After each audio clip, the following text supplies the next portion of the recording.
Hello friends, শুভ সকাল। আশা করি ভালো আছেন।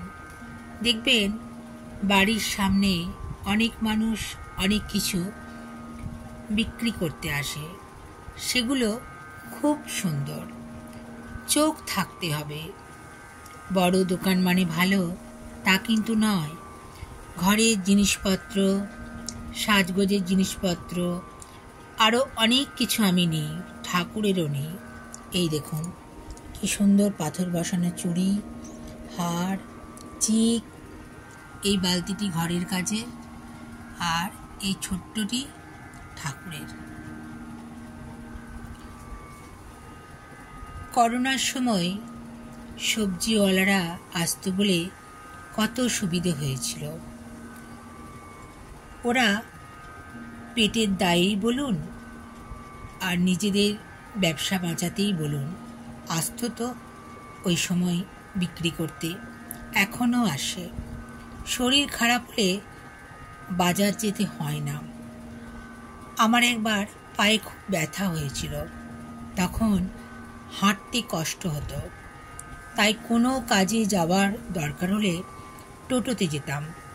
একবার এক টোটো ভাইকে বলেছিলাম, তোমরা আছো বলে বেঁচেছি, নইলে যেতে পারতাম না। গ্রাম থেকে মাসিরা কত কিছু বিক্রি করতে আসে, সবজি, আরও অনেক কিছু। একটি বয়স্ক মাসি সেদিন এসে শাক দিয়ে গেল। আমি ওদের সাথে কথা বলি, বেশ ভালো লাগে। বললাম, তোমাদের সরকার থেকে ঘর করে দিয়েছে? বলল, হ্যাঁ মা। সজলধারার জল দিয়েছে?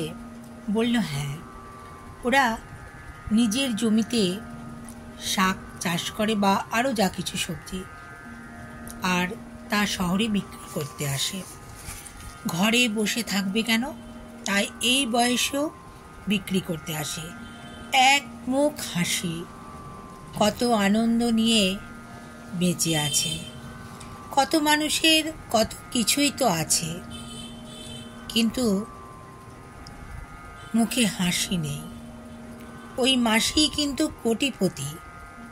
এই হাসির জন্য লাফিং ক্লাবে যেতে হচ্ছে পয়সাওয়ালা মানুষদের। একবার একটি মাসি এসে কিছু সবজি দিয়ে গিয়েছিল। আমাকে বলে, মা,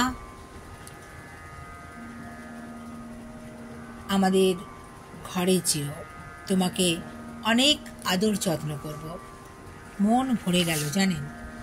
নিজের জন্য এমন করে বলে না, প্রকৃত মানুষ ওরাই। ভগবানের কাছে যেন ওরা বর পেয়েছে এত সুন্দর কথা বলার জন্য, কারণ ওদের বড় মনের জন্য ভগবানের কৃপা ওদের উপর বর্ষিত হয়েছে। দেখেও শান্তি, ভালোবাসা, আনন্দ আর একমুখ হাসি আছে। আর আছে কি জীবনে? খালি হাতে এসেছি, খালি হাতে যেতে হবে।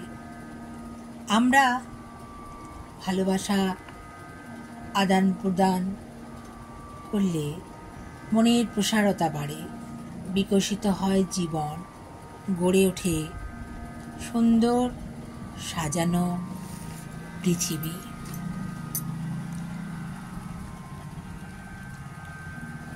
ভালোবাসাটাই তো বড় কথা, তাই না? মানুষের জীবনে সত্যি তো আর কিন্তু কিছুই নেই। মানুষে মানুষে ভালোবাসবে, এত বিদ্বেষ কেন? ধর্মের মধ্যেই বা এত বিদ্বেষ কেন? ভগবানও যা, আল্লাহ তা, গডও একই। মরে গেলে হয়তো কেউ পুড়িয়ে দেবে, কেউ কবর দেবে, এই আর কি। সবাই তো মাটিতে মিশে যাব, পড়ে থাকবে শুধু ভালোবাসা, যে ওই মানুষটা ভালো ছিল, এই কথাটা তো বলবে। আর আমাদের কিছু কাজ করে যেতে হবে, কোনো কাজই কিন্তু ছোট নয়। ওই মাসিটি যে শাক বিক্রি করতে আসছে ওটাও কিন্তু একটা বড় কাজ, আমরা ঘরে বসে পাচ্ছি। আবার ওই টোটো ভাই আমাদের টোটোই করে নিয়ে যাচ্ছে। আমাদের শরীরে যখন খুব কষ্ট হয় তখন আমরা হাঁটতে পারি না, সবাই তো আর ট্যাক্সিতে চড়তে পারি না, তো টোটো করে যাচ্ছি, সেটাও তো একটা বিরাট ব্যাপার, তাই না?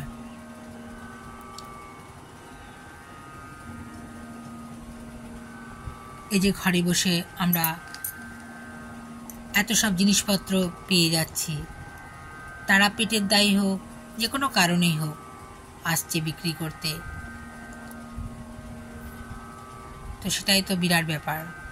তাই প্রত্যেকটি মানুষকেই গুরুত্ব দেওয়া উচিত। আর শিক্ষাই বলুন, যাই বলুন, আমরা প্রত্যেকের কাছ থেকে কিছু না কিছু শিখি, কিছু না কিছু জানি। তাই অন্যকে গুরুত্ব দিলেই কিন্তু নিজে গুরুত্ব পাওয়া যায়। আমরা অনেক সময় ভাবি যে আমরা গুরুত্ব পাচ্ছি না, দেখবেন আমরাও কিন্তু কাউকে ছোট করেছি কোনো কারণে, সেই জন্যই কিন্তু এটা হচ্ছে। সবসময় ফিরে আসে, আপনি যদি কারোর ক্ষতি করেন না, নিজের দিকেও সেটা কিন্তু ফিরে আসে।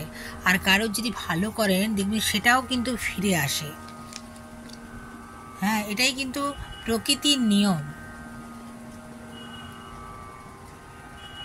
ভগবানকে ভালোবাসলে আপনিও ভালোবাসা পাবেন, আর ভগবান মানুষের মধ্যে দিয়েই সব কাজ করিয়ে নেন। সবাই সমান হবে না, তবু খারাপটা ফেলে ভালোটাই কিন্তু নিতে হয়।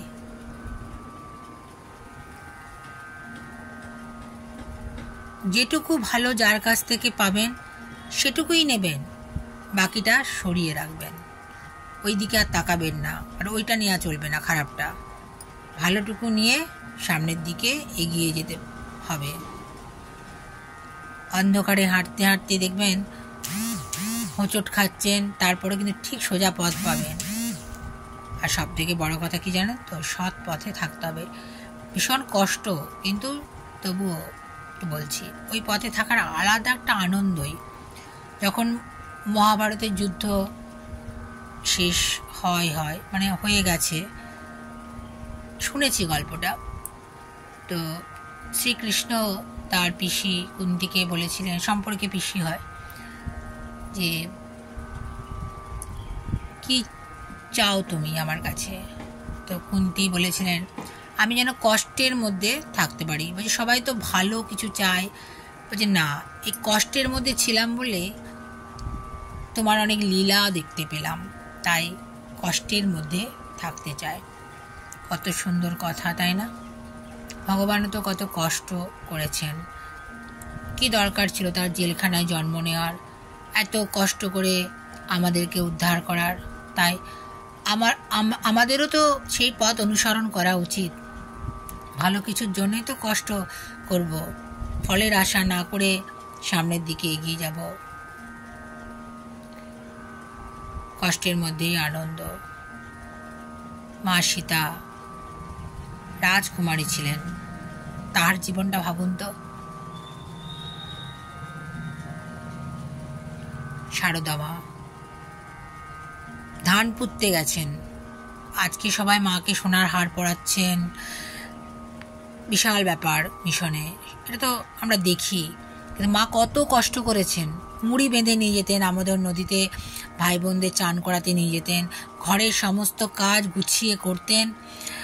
তারপরে যখন বিয়ের পর দক্ষিণেশ্বরে গিয়ে নহবতে থাকতে, সেখানে কত ছোট ঘরটা আমরা তো দেখে এসেছি, তাই না? সেখানে বিভিন্ন ভক্তদের জন্য, ঠাকুরের কাজে সহায়তা করার জন্য বিভিন্ন ভক্তদের জন্য নানা রকমের খাবার বানাতেন, কেউ মোটা রুটি, কেউ মোটা ডাল, যার যেরকম, মানে সহধর্মিণী হিসেবে ঠাকুরের কাজে সহায়তা করার জন্য তিনি ওরকম কষ্ট করে থাকতেন।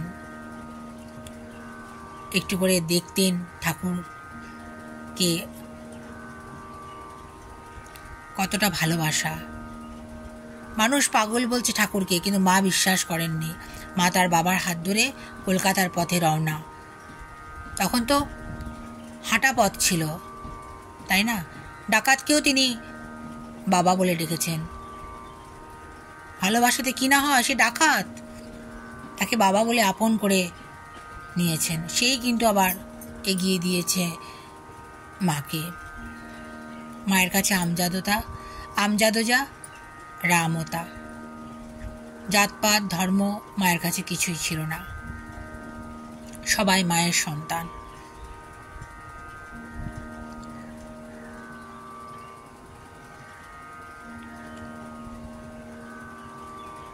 তাই ভালোবাসাটাই বড় কথা। আমরা পরস্পরকে যদি একটুও ভালোবাসা দিতে পারি, সেটাই কিন্তু বিরাট ব্যাপার। দেখবেন জয় নিশ্চিত, পৃথিবীটা আরো সুন্দরভাবে গড়ে উঠবে। আর সব থেকে বড় কথা কি জানেন তো? সহনশীল হতে হবে, একটু ধৈর্য রাখতে হবে। ভালো থাকুন বন্ধুরা, অনেক কথা বলে ফেললাম।